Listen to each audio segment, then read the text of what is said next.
Vous rédigez des billets de blog pour votre entreprise? Bon, c'est très bien. Par contre, comment procédez-vous?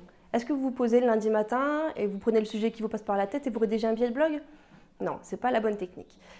Au sein de l'agence NIL, on rédige pas mal de billets de blog toutes les semaines et je vais vous donner quelques conseils. Tout d'abord, il faut savoir qu'un billet de blog, il est lu dans des temps assez réduits. C'est-à-dire on va lire le billet de blog le matin en arrivant, avant la première réunion, entre midi et 2, dans les transports en commun, en rentrant chez soi, etc.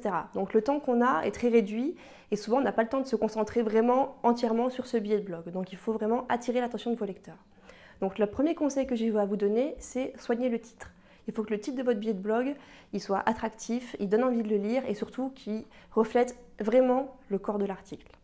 Le deuxième conseil, c'est de soigner la mise en page. Si vous avez un pavé de 25 lignes sans espace, sans paragraphe, sans titre, même si votre sujet est super intéressant, personne ne voudra lire la suite. Donc pensez à mettre des sous-titres, à mettre des mots en gras, à mettre des images si besoin, des liens, des mots en italique, etc. Des citations aussi si vous parlez d'une personne en particulier pour que le corps du billet de blog soit vraiment attractif. Le dernier conseil que je peux vous donner, et c'est pour moi le plus important, c'est de réfléchir à qui vous écrivez, qui sont les personnes qui vont lire les articles. En réfléchissant à cela, on appelle ça la méthode des buyer persona, c'est-à-dire on cherche à savoir qui on attire, les cibles idéales. Vous allez attirer les cibles favorites pour votre entreprise. Donc comment on fonctionne?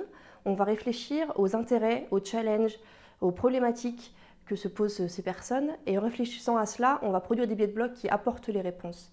Et en produisant ces billets de blog-là, on va apporter les réponses, on va avoir des billets de blog qui sont lus et qui attirent du trafic sur notre site web. Donc pour résumer, pour avoir des billets de blog qui sont efficaces, il faut penser à qui on écrit, comment on écrit et comment on le publie sur le billet de blog de la manière. Pour résumer, si vous avez des remarques, si vous voulez partager vos bonnes pratiques avec nous, n'hésitez pas, soit vous nous les faites part via Facebook, soit vous nous écrivez des commentaires via nos billets de blog. On sera très heureux de recevoir ces témoignages et de partager ça avec vous.